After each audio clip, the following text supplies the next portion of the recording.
Hey, how's it going, everybody? This is Alan Smith on Twitter at Turnbuckle Talk 5. Go give me a follow. This is Turnbuckle Talk episode 2. I know I've been gone for a while. I had a little issue with the camera. Had to figure all that mess out and, having time, all that, nonsense, whatever. Probably don't care. All right, so what I want to talk about today is just kind of recap the week. Obviously, the Raw, SmackDown, 205 Live, NXT. But first, I kind of want to get on the topic of Ty Dillinger. I've been wanting to talk about him for quite some time because I think this guy, Ty Dillinger, is exactly what he says he is. He is a perfect 10. In NXT, he is completely just kind of like taking over, taking the crowd's heart. The crowd loves Ty Dillinger. And me as a fan, I love the dude. Love watching his matches. I watch NXT, and I'm always looking forward to seeing him on the screen. But after was it 2 weeks ago in the Fatal 4-Way, I actually thought for a second that he was actually going to pick up the win because I know Ty Dillinger's main roster bound, but that Fatal 4-Way kind of screwed the other way. Obviously most people kind of expected Bobby Roode to win because heel versus face, obviously with Shinsuke and Roode. But I feel like Ty Dillinger, who has been there the longest out of any of those four in that match, will just get at least a title shot. Not win the title, but at least get a title shot.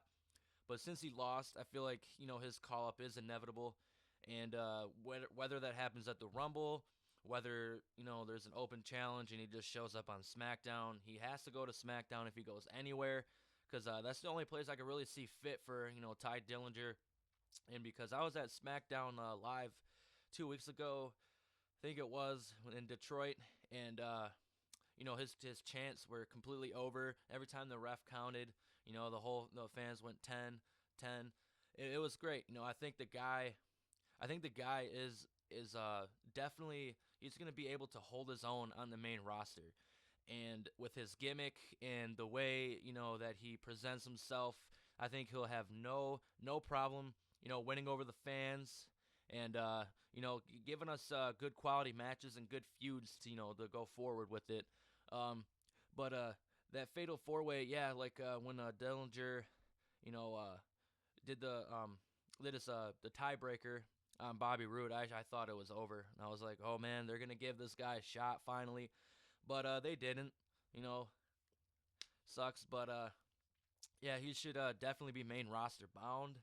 Um, I feel like if he does come to the main roster, that SmackDown needs to be the place where he goes. Raw, obviously, as the fans have clearly said on Twitter and all over the world, that Raw is the B show now, and SmackDown is the A show, and really the land of opportunity. It really is. It gives stars like Alexa Bliss a title. It breaks new feuds. I mean, it gave Miz this resurrection, and just like this it's just a different aura over at SmackDown, and you can feel it as a fan. Like this past Tuesday, the Chicago SmackDown was absolutely flawless. I mean, it literally felt like I was watching a pay-per-view, and I loved every second of it. I did not get bored, did not look away from the TV, did not even think about turning the channel at all. I even had plans that night, and I was like, dude, I cannot come until after this main event, because that main event was honestly one of the best main events on just a televised program that I've ever seen. And those three guys really, really complemented each other well. And just SmackDown as a whole is just so much better than Raw. And the fans know it. We know it. That whole show was just flawless from start to finish. I mean, even just having Ambrose attack Miz and the way they handled that and the way they like kicked off that feud, that was even spectacular. I thought that was great. And then that end of days zigzag in that main event, dude, I lost it. That was insane. I loved every second of that main event. I actually thought for a second Baron Corbin might get the dub, but he didn't. Obviously, AJ Styles was going to hold on to the belt. I'm really interested to see where they go from there. John Cena versus AJ Styles. I don't know, because Undertaker has been advertised for the January 9th Raw, and as soon as Cena said he was going to challenge the winner of the World Heavyweight Championship match, I obviously we all knew AJ Styles was gonna retain, but and then I was like, oh wait, maybe at the Rumble Undertaker will come out and he will insert himself, as the guy to beat, and then there you go, Cena versus, he'll cost Cena the match or something, and it'll be Cena versus Undertaker at WrestleMania. But now that he's gonna be on Raw, I'm not sure why, and I'm not sure what they're gonna do with that. Maybe have Undertaker versus Goldberg. I don't know. I couldn't tell you. I have no idea. But as SmackDown get back on that show, that episode was just absolutely flawless. I mean, the Chicago crowd got the best show of the year, definitely, and it was just a great way to end 2016 for SmackDown. And you have, but I hate when the crowd in Detroit a couple weeks ago, the crowd started the CM Punk chants, and I just wish these people would stop. It's just getting too annoying. Like, just cut it out. Like, the man's not coming back. And it's just obnoxious. It's kind of insulting to the people that are trying to give you a good match in the ring, like the cruiserweights on Raw. People chant CM Punk. It's just stupid. Just knock it the fuck off. Like, just stop.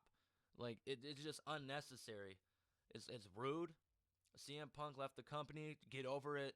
Quit crying and chanting. Just get over it, man. Like, he's not coming back. But so we go to Raw, and this past Monday, it Raw is boring. It really is. I mean, I hate to say it because it has like three or like four of my favorite guys in all of WWE, like Kevin Owens, Seth Rollins, Jericho, and